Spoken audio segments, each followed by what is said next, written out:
Salam alaikum wa rahmatullahi wa barakatuh. J'espère que vous allez bien et bienvenue dans les 10 minutes qui changent ta semaine, le podcast. J'espère que vous avez passé une bonne semaine sous la canicule. C'était dur, vraiment, c'était très dur. Et j'ai vu qu'il y avait une autre canicule qui arrivait. Donc, ouais, mais de toute façon, plus ça va aller et plus je pense qu'il va falloir s'y habituer et vite, vite, parce que ça va être notre quotidien d'été en fait. Et encore même avant l'été, quoi. Alors, aujourd'hui, je reviens avec un nouveau sujet. Je suis toujours en conflit avec moi-même sur les sujets que j'ai envie de vous proposer parce que je suis jamais d'accord jusqu'au moment où je prends le micro. Je sais pas des fois de quoi je vais vous parler parce que parfois j'ai plein de sujets en tête et j'ai envie aussi de m'adapter à des choses. Ben là, au moment, par exemple, là on est à l'entrée des vacances et je me suis dit que j'allais peut-être aussi m'adapter, vous donner des conseils pour cet été, pour que, voilà, vous donner de bons conseils à embarquer avec vous dans votre valise, Inch'Allah. Donc j'avais envie de vous parler de cette période qu'on attend toutes avec impatience ou pas, je sais pas, qui est l'été parce que c'est ralenti, les vacances, le soleil, les journées sont plus longues, le rythme il est plus cool, surtout si vous travaillez pas. Et pourtant, sans se mentir, chaque année, et chez moi la première, attention, hein, on a tendance à mettre notre vie aussi spirituelle en vacances. Elle aussi, elle part en congé. Voilà. Je me suis dit, bon, c'est bon, je reprendrai à la rentrée. Voilà, je me mets en pause. À la rentrée, je reprendrai le Coran. Je ferai mes salats, le fajr, par exemple. Je retrouverai mes habitudes. Mais ce qu'il faut comprendre, c'est que on peut garder cette routine-là spirituelle qu'on a intégrée dans l'année. On peut parfaitement la garder pendant les vacances, tout simplement. Et je vais vous donner on va dire des petits conseils et astuces pour justement faire de ce moment-là, cette pratique-là, vraiment une vraie recharge spirituelle. Alors oui, l'été, c'est une pause pour le corps, d'accord. Ça doit pas être une pause dans notre relation avec Allah Azzawajal. Et justement, c'est le meilleur moment pour moi pour la renforcer. La dernière fois, je méditais dessus et je me disais, subhanallah, je comparais l'été et l'hiver. Je me disais, l'hiver nous invite naturellement à rentrer vers l'intérieur. On sort moins, les journées sont plus courtes, on aime le calme, les couvertures, voilà, les moments de réflexion. C'est vraiment une saison qui pousse à l'introspection et moi, c'est une saison que j'aime beaucoup pour ça. Et l'été, c'est différent. La nature, elle est plus vivante, les arbres sont verts, c'est beau, les fleurs sont ouvertes, le ciel, il est tout le temps lumineux. Tout nous rappelle la beauté de la création d'Allah, subhanallah. L'extérieur est magnifique. Et moi, je me disais, du coup, pourquoi ne pas profiter de cette beauté pour nourrir aussi notre monde intérieur à nous-mêmes, tu vois? Parce que on prend soin de notre peau, de notre corps, de notre repos, mais on oublie souvent, encore une fois, notre cœur et notre âme. Et ton âme aussi, elle a besoin de vacances, oui, mais pas des vacances loin d'Allah Azzawajal. Elle a besoin des vacances loin du stress, surtout, loin du bruit, loin de la course, des vacances où elle peut aussi respirer. Et je crois que c'est justement ça le cadeau de l'été, en fait. On a souvent moins de contraintes, les journées sont plus souples, les enfants, en général, ils sont à la maison, hein, et beaucoup d'entre nous peut-être travaillent moins ou prennent quelques jours de repos à ce moment-là. Alors pourquoi ne pas transformer, je me dis, cette période en tremplin pour toute l'année. Imagine qu'à la rentrée, tu ne repartes pas de zéro. Imagine que tu arrives avec une habitude qui est déjà installée. Par exemple, Fajr. Si aujourd'hui, tu as du mal à te lever, par exemple, pour Fajr, comme moi, on va dire. Moi, honnêtement, le plus gros défi qu'Allah m'ait donné euh, sur cette terre, je crois que c'est la salat Fajr. Je crois que vraiment le plus gros défi qu'Allah m'ait donné euh, ici-bas, je crois, Allahu Alam, mais je pense que c'est la salade Fajr. J'ai énormément de mal à me lever et ça depuis que j'ai commencé ma prière, donc de là, ça fait maintenant 20 ans, Masha'Allah, Allahumma barak, où je me rappelle même dans ma chambre avec ma sœur, quand elle me levait, ma sœur Habiba, quand elle me levait pour faire la prière, limite j'étais prête à la taper, alors que c'était prévu qu'elle me lève, hein. Mais quand elle insistait un peu trop, en fait, je m'énervais sur elle. Je disais, mais c'est bon, je t'ai entendu, c'est bon. Alors si elle m'écoute, elle va rigoler parce que des fois, je lui mettais juste ma main comme ça, genre, c'est bon, j'ai entendu. Me parle même pas, j'ai entendu. Me parle pas, j'ai entendu le réveil, me parle pas. Et subhanallah, il y a eu une période où j'ai réussi à régler tout ça et j'ai réglé ce problème-là, où j'ai réussi à me lever, c'était, alhamdoulilah, j'étais heureuse et tout. Et il y a des moments où il y a des phases où j'y arrive pas. Même mon mari, il le sait parce que j'ai le même problème aujourd'hui avec mon mari, c'est-à-dire que quand il essaie de me réveiller, je vais des fois l'embrouiller, je vais dire: «Mais c'est bon, tu me l'as dit 10 fois, c'est bon, je vais me réveiller». Et le soir, en fait, c'est moi la première qui lui dit: «Dès que tu m'oublies, tu me réveilles. Je sais que mon réveil, moi, je vais l'éteindre. S'il te plaît, réveille-moi. Tu lâches pas l'affaire jusqu'à ce que je me réveille». Sauf qu'au moment où il est censé me réveiller, je m'embrouille avec lui, en fait. Et à chaque fois, le lendemain, il me dit: «Mais toi, c'est la dernière fois. C'est la dernière fois que je te réveille. Comment tu me parles et puis tu fais ci et puis tu fais la maline». Je dis: «Mais je suis en train de dormir, je sais même pas ce que je dis». Je vous jure. Et à chaque fois, je dis à mon mari: «Tu sais quoi? Écoute, ça, c'est ton épreuve, d'accord? Moi, mon épreuve, c'est de me lever, d'accord? Toi, ton épreuve, c'est de me réveiller, c'est de m'aider à me réveiller». La dernière fois, j'avais écouté une histoire d'un cheikh qui disait il avait énormément de problèmes avec sa femme. Énormément de problèmes avec sa femme. Un grand cheikh, je sais plus son nom, là, ouais, je me rappelle plus. Et subhanallah, il y a quelqu'un qui lui a dit: «Mais pourquoi tu divorces pas? Divorce-la, tu vois, reste pas avec elle si tu as plein de problèmes avec elle». Et subhanallah, il a dit: «Parce que c'est mon épreuve et je l'accepte et ça se trouve que c'est cette épreuve qui va me faire rentrer au paradis». Et il avait eu une certaine lucidité sur cette épreuve, subhanallah, il disait: «Non, c'est l'épreuve qu'Allah il m'a donnée ici-bas et je l'accepte». Je l'accepte. Et donc moi, des fois, je dis à mon mari, je dis: «Écoute, c'est ton épreuve ici-bas avec moi, donc tu dois l'accepter et c'est comme ça en fait, t'as pas le choix. Donc oui, et je vous jure que c'est un vrai jihad pour mon mari pour me réveiller tous les matins pour le fajr.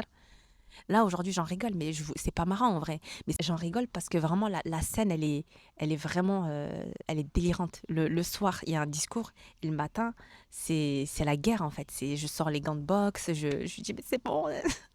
Limite j'ai envie de pleurer parce qu'il insiste trop en fait. Non, j'ai beaucoup de mal à me lever pour le fajr. Je sais que c'est mon épreuve. Je sais que c'est mon épreuve et les fois où je sais que Allah il sait que c'est mon épreuve.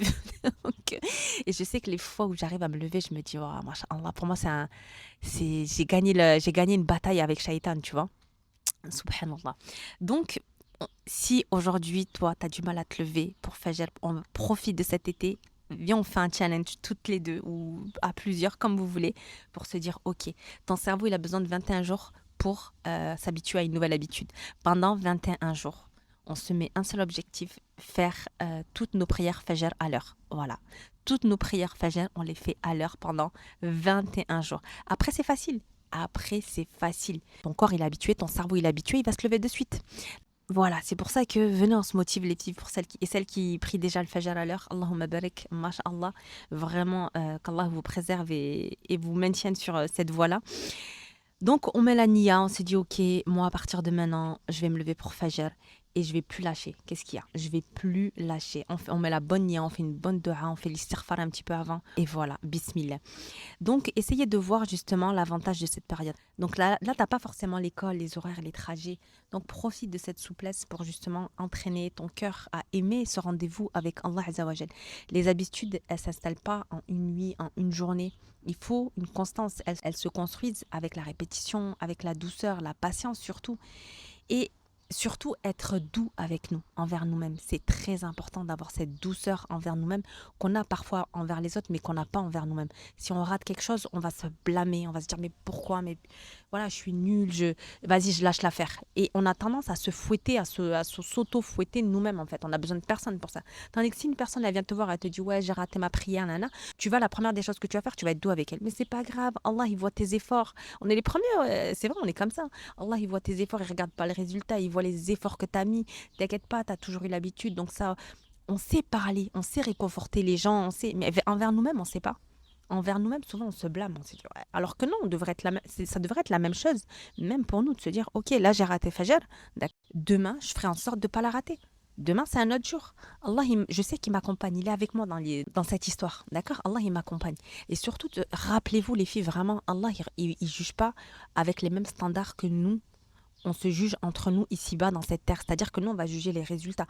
Ah, masha'Allah, tabarakallah, tu te lèves tous les fajrs. Masha'Allah, t'es quelqu'un de au top, comme ça et tout. Vous voyez, on juge les résultats. Parce que la personne arrive à se lever, par exemple pour le fajr, parce que la personne arrive à lire son Coran facilement. Masha'Allah, tabarakallah, tout ce que tu veux. Mais, et la personne à côté, à contrario, la personne qui va galérer à se lever pour le fajr, la personne qui va galérer pour lire son Coran, on a tendance à minimiser ces actes. On se dit, ouais, bon, elle galère, la pauvre, voilà, tu vois. Alors qu'auprès d'Allah, qui c'est qui a le plus de valeur? C'est la personne qui galère. C'est pas la personne qui arrive à se lever tous les matins, le fajr peut-être, qui fait tahajjud ou facilement. Moi, je parle des gens pour qui c'est facile. Les gens qui galèrent pour se lever, les gens qui galèrent pour lire leur Coran, etc. Ces gens-là, subhanallah, il faut comprendre qu'ils ont plus de valeur parce que c'est plus difficile pour eux. Et Allah ne juge pas avec les mêmes standards que nous, ici-bas. Il juge, lui, les efforts que tu vas faire. Il ne va pas juger le résultat. Il ne va pas regarder, alors, est-ce que tu as accompli ou pas ta prière? Il va juger l'effort que tu as mis pour accomplir ta prière. Il va juger l'effort que tu as mis pour aller mettre en place, par exemple, l'habitude d'aller lire ton Coran peut-être tous les jours, tu vois. Il juge à travers nos efforts, les filles. Il ne juge pas à travers nos résultats. Donc nous, ici-bas, on se juge avec nos objectifs. Est-ce que tu as atteint ton objectif, oui ou non? Tu fasses ou pas ta prière, lui, ça lui fait rien. Il regarde les efforts que tu fais pour lui. Et ça change tout pour moi. Wallahi, ça change tout. Parce qu'une personne qui va, par exemple, galérer pour se lever pour Fajr, elle va se lever, mais ça va être dur. Mais quand elle va se lever, elle va être heureuse. Elle, Allah, il a vu ses efforts. Il a vu ses efforts, subhanallah. Et vraiment qu'Allah nous compte parmi ces gens-là. Donc, moi, le conseil que j'ai envie de te donner, que je me donne à moi en premier, bien sûr, c'est de commencer la journée par toi. Et moi, c'est quelque chose que je fais de plus en plus aujourd'hui. Je commence pas par mon téléphone, plus par mon téléphone, pas par Insta, les infos, les notifications, les mails, non, par moi. Je me prends 1 heure pour me recharger moi en premier. Ensuite, je pourrais apporter quelque chose d'utile pour mes proches, pour mes enfants, pour mon mari. Mais si moi déjà, je n'ai pas rempli ma jauge, si moi je me suis pas rechargée, comment je peux recharger les autres? Comment je peux être présent pour eux? Je vais être sur les rotules en fait, je vais être en mode pilote automatique, et c'est pas le but. Et là, on a des vacances qui sont un peu sous tension, on a des vacances sous angoisse, anxiété. On n'est pas bien parce que on n'est pas reposé en fait intérieurement. On n'a pas pris le temps ni la peine d'abord de se recharger intérieurement, nous d'abord. Donc moi, je vous conseille 30 minutes, 15 minutes, 1 heure. Tu bois ton café toute seule, dans ton jardin. Tu fais un peu de méditation, un peu de décret. Peu importe ce que tu aimes faire, commence par toi. Voilà, avant de commencer ta journée avec tes enfants, de les mettre en activité, d'aller sortir une balade, commence, dis-toi, ok, moi là c'est 15 minutes, une demi-heure, 1 heure, juste pour moi. Je pense qu'à moi. Je vous jure les filles, on a besoin de se recharger nous en premier dès le début du matin. Parce que c'est pour ça qu'après on crée de la tension en nous si on commence d'abord par les autres. Et nous, c'est au moment où après, où les enfants vont se coucher le soir, où on se pose. Qu'est-ce qu'on fait à ce moment-là? Est-ce que c'est à ce moment-là que tu vas prendre ton Coran ou tu vas tasse de thé et que tu vas te dire ok, je vais méditer, ça va être cool? Non, tu es sous tension là, ça y est. Ton corps il est sous stress, tu vas allumer une série, tu vas scroller, tu vas peut-être te faire une tisane, mais tu vas être pas bien en fait, tu vas être posé, tu vas être vidé, voilà, totalement vidé. En fait, tu es vidé de quelque chose que tu n'as même pas rempli. C'est ça le problème qu'on a avec nos vacances, nous les filles, les mamans, c'est qu'on est vidé alors qu'on n'a rien. On sait même pas de quoi on s'est vidé en fait. Je vous jure, c'est vrai, hein, on sait même pas ce qu'on a donné. Et généralement, on a donné du stress, peut-être, on a vidé en fait notre anxiété, peut-être on a vidé nos émotions négatives. Donc c'est vraiment un travail à faire, mais de se dire, ok, moi là, le plus important pour moi, c'est de me recharger moi en premier. Voilà, je suis pas c'est pas être égoïste, c'est juste que on commence par nous. Pour penser aux autres, il faut déjà penser à nous. Donc écoute les oiseaux, respire. Tu peux faire aussi quelques exercices de respiration. Tu peux méditer sur les bienfaits qu'Allah t'a donné. Voilà, pose-toi et te dire, ah, alhamdulillah, aujourd'hui, c'est une belle journée. J'ai réussi à me lever pour le fajr. Ah, aujourd'hui, alhamdulillah, aujourd'hui, je me suis réveillée. Alhamdulillah, aujourd'hui, je peux prendre ce café au calme. Alhamdulillah. Essaie d'être dans le shukr dès le matin. Regarde tout ce qui est positif autour de toi dès le matin, alhamdulillah. Mais juste entre toi et toi. Entre toi et toi, c'est tout. Tu peux lire quelques pages de Coran, tu peux marcher, tu peux écrire, journaling, tout ce que tu veux, mais fais quelque chose pour toi qui va nourrir ton cœur avant de nourrir les besoins de tout le monde. Parce qu'on est nombreuses à donner toute la journée à nos enfants, à nos maris, à notre famille, et on reste comme ça en mode, encore une fois, survie, ou voilà, juste une sortie, tu te dis, ah ouais, ton mari te propose de faire une sortie avec les enfants, tu sais déjà la galère que ça va être. Alors, si déjà, tu n'es pas dans ce plaisir-là de se dire, OK, je vais faire une balade avec mes enfants, avec ma famille, on va aller se balader, on va aller visiter, on va aller...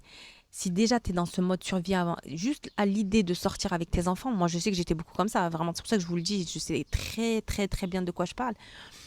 Parce que tu es dans la logistique, tu n'es pas dans le moment présent. Tu es dans la logistique de OK, parce qu'il faut que je pense à ci. Tu penses déjà à tous les trucs. Et si, ah ouais, il faut que je pense à ci, il faut que je pense à ça. Et tu n'es pas dans le moment présent. Ah, on va passer un bon moment. je vais profiter avec mes enfants, avec mon mari. On n'est pas dans ça, on n'est pas dans le moment présent, on est dans quelque chose qui n'existe pas. On est soit dans un futur qui angoisse en fait de se dire ouais mais il faut que je pense à ci, il faut que je pense à ça, il faut que ou alors on se dit oui mais la dernière fois ça s'est mal passé, ils se sont battus, nana. Donc essayons de mettre voilà des petites habitudes, routines. On commence par nous dès le matin. Donc moi j'appelle ça 1 heure de productivité. Tu sais que le soir quand tu vas aller te coucher, tu vas te dire moi j'ai fait 1 heure de quelque chose que j'aimais bien le matin. J'ai commencé par moi. J'ai commencé par moi, alhamdoulilah. Ça peut être aussi quelque chose que tu aimes bien, de la couture, ça peut être, peu importe, ta lecture. Mais au moins, tu sais qu'à la fin de la journée, tu t'es dit, j'ai pensé à moi. J'ai eu un moment pour moi. Peut-être que tu vas retrouver d'autres moments dans la journée. Mais au moins, tu as commencé par toi et c'est hyper important. Et ça, je le répéterai jamais assez. Essaie de t'intégrer dans la journée, des petits moments comme ça où quand tu vas te poser, 10 minutes d'istighfar par-ci. Avant de vouloir faire quelque chose, tu sais, quand tu as envie de scroller, quand tu as envie de te mettre une série, de te dire, ok, avant ça, il n'y a pas de souci, je vais le faire. Je vous jure, c'est comme ça qu'on discipline son cerveau. Avant ça, tu lui mets des règles en fait. Tu mets des règles à ton cerveau. Tu lui dis, tu fais pas ce que tu veux ici, ok? T'es pas chez ta mère, d'accord? Donc écoute, si tu as envie de regarder ta série, il n'y a pas de problème. Je vais te laisser aller regarder. Ça va me faire du bien, on a le droit, il n'y a pas de souci. Mais avant ça, je vais faire 10 minutes d'istighfar. Avant ça, je vais faire des salawats sur le prophète, alayhi salatu wassalam. Et ça, les salawats sur le prophète, alayhi salatu wassalam, les filles, c'est... Je crois qu'à lui seul, je ferai un podcast dessus parce que moi, c'est vraiment... Les prières sur le prophète, alayhi salam, c'est... Moi, j'ai une expérience avec ça. Subhanallah, j'ai été dans des situations où moi, depuis, ça fait très longtemps que j'avais écouté, je sais pas si c'était une conférence ou si c'est ma mère qui me l'avait dit à l'époque, elle m'avait dit, fais la prière sur le prophète, alayhi salatu wassalam. Et à chaque fois, je me suis retrouvée dans une situation avec mon fils. Je me rappelle que j'allais à un rendez-vous, que j'allais stresser pour un truc. J'ai répété, Allahumma salli ala Muhammadin wa ala ali Muhammad. Et j'ai répété les salawats sur le prophète. Et à chaque fois, j'avais une ouverture, une facilité. C'est un miracle. Et j'ai écouté des histoires au même titre que l'istighfar, que Surat Baqara, des histoires sur les salawats sur le prophète, alayhi salatu wassalam, incroyable. Donc, mets-le dans ta routine. 5 minutes par-ci, 5 minutes par-là. En fait, comme ça, tu es toujours un peu en connexion. Tu es dans cette dounia, on vit ici-bas. On est dans un équilibre, donc on vit ici-bas. Mais tu as aussi cet équilibre où tu nourris ton âme et où tu as cette connexion qui est toujours là, cette corde avec Allah Azza wa Jal que tu tiens encore. Et donc, l'istighfar, les salawats, un peu de lecture de Coran, un peu par-ci, un peu par-là, tes prières à l'heure surtout. Souvent aussi les prières on les met en vacances, on les met en pause, on les envoie en vacances. On organise souvent nos journées, pas en fonction de nos prières, mais en fonction de, ok, est-ce qu'il y aura du monde? Ok, est-ce qu'on pourra manger vite? Ok, est-ce que... Mais pas en fonction des prières généralement. En plus, on a la chance d'avoir les prières on va dire, espacé. Donc, on n'a pas d'excuses, ok? On n'a pas d'excuses. Donc, voilà, prière à l'heure, c'est important. Et essayez aussi de vous mettre des rendez-vous avec le Coran avant de dormir, par exemple. Moi, je sais que c'est un moment que j'apprécie de plus en plus. Avant de dormir, ok, je vais lire quelques pages. Surat Baqara, vous êtes encore beaucoup à me demander, mais je ne sais pas la lire, mais comment je la lis? Lis une ayah par jour. Si tu ne sais pas lire une ayah par jour, avec pleine présence, en pleine présence où tu es concentré avec ta ayah, où tu peux l'écouter en même temps, lis une ayah par jour. Une seule ayah par jour et fais ça tous les jours. Mais t'es dedans. Par contre, t'es dedans. C'est pas tu la lis et tu penses à demain ou tu la lis en présence. Subhanallah, Surat Baqara, vraiment vivez avec elle. Que ça soit l'été, l'hiver, le printemps, vivez avec elle. Quelques ayahs par jour, c'est hyper, hyper important. Il faut qu'elle vous accompagne. C'est un bouclier. Vous marchez avec un bouclier autour de vous. C'est ça il faut vraiment voir Surat Baqara comme un bouclier. Il n'y a rien qui peut vous toucher après, si ce n'est que par la permission d'Allah Azza wa Jal. Pareil pour le hijab. C'est vrai qu'il y a beaucoup de... Voilà, aujourd'hui, on entend beaucoup de sœurs, et vraiment qu'Allah nous en préserve et qu'Allah leur facilite, qui enlèvent leur voile parce qu'il fait chaud, parce que... Voilà. Mais ce qu'il faut comprendre aussi, c'est que... Allahu a'lam, mais ce qu'il faut comprendre, c'est que enlever son hijab, ça n'arrive pas du jour au lendemain. Je pense que c'est vraiment quelque chose qui pèse à la personne depuis un certain temps. Et parfois, il suffit d'une chose. Et comme je vous disais, parfois, il y a des épreuves qui viennent révéler ce que tu as dans le cœur. Parfois, tu as une petite épreuve et elle va venir ressortir ce que tu as dans le cœur depuis très longtemps, mais que tu cachais, et que tu n'osais pas montrer. Et des fois, ça peut être aussi le hijab, en fait. Un jour, tu l'as porté, tu étais en accord avec. Et petit à petit, ben, ça y est, c'est plus en accord avec toi-même. Voilà, c'est quelque chose que tu comprends plus aujourd'hui. Ça n'a plus le même sens, en fait, qu'à l'époque. Et du coup, tu te retrouves à le porter par, plus par choix, mais par obligation. Tu te dis, oui, mais là, il y a tout le monde qui me voit avec le hijab, je peux pas l'enlever du jour au lendemain, c'est pas possible en fait, tu vois. Mais il suffit qu'un jour, il y ait une petite épreuve. Et c'est cette épreuve où Shaitan, il va s'en servir, il va te dire, tu vois, et après.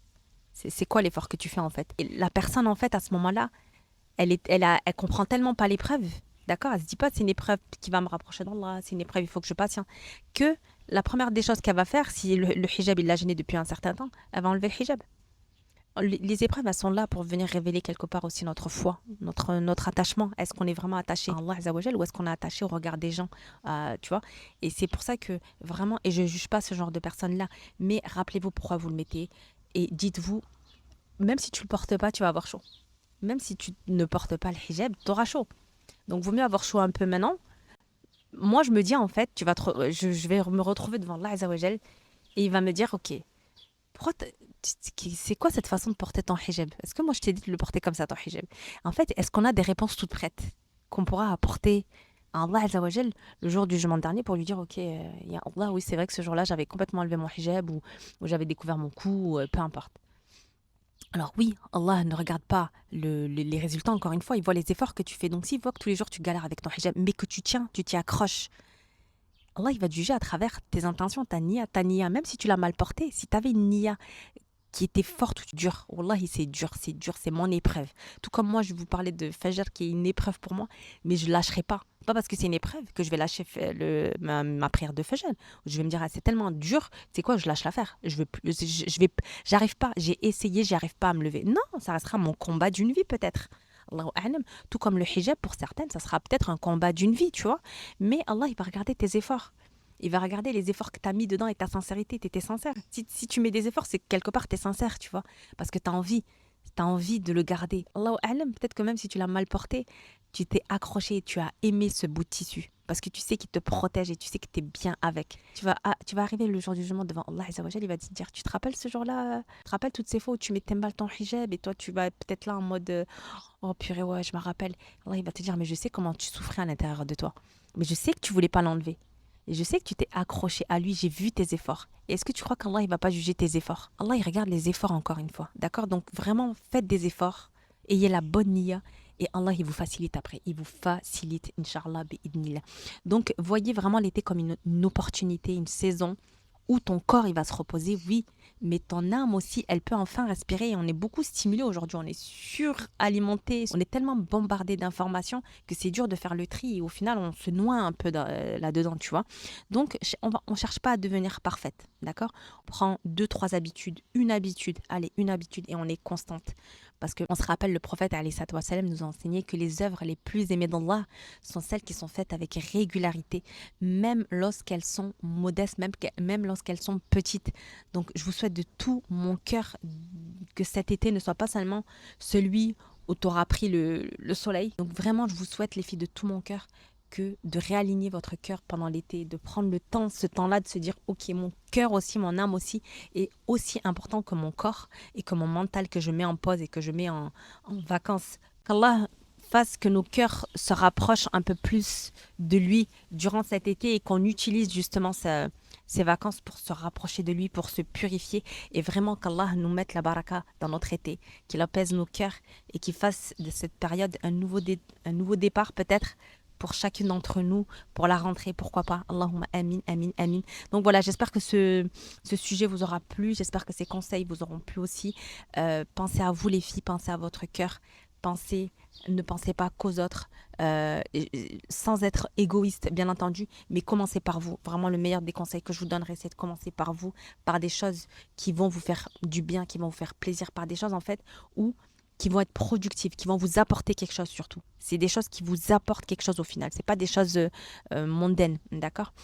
Donc voilà, j'espère que cet épisode vous aura plu. Et pour celles qui sont intéressées, vous le savez, préparez quelque chose pour vous aider à réaligner votre cœur, mettre votre cœur en leader avec votre âme, mettre votre mental au service de votre cœur leader. Et le réalignement, il est important. Je pense que je ne vais pas tarder à vous le proposer. Donc voilà, prenez soin de vous. Je serai, je pense, présente pendant les vacances. Je vous posterai un petit peu. N'hésitez pas à me rejoindre sur Instagram. J'espère que cet épisode vous aura plu. Prenez soin de vous, prenez soin de votre âme, de votre cœur, encore une fois. Et je vous dis à très vite pour un prochain sujet. Bisous, bisous.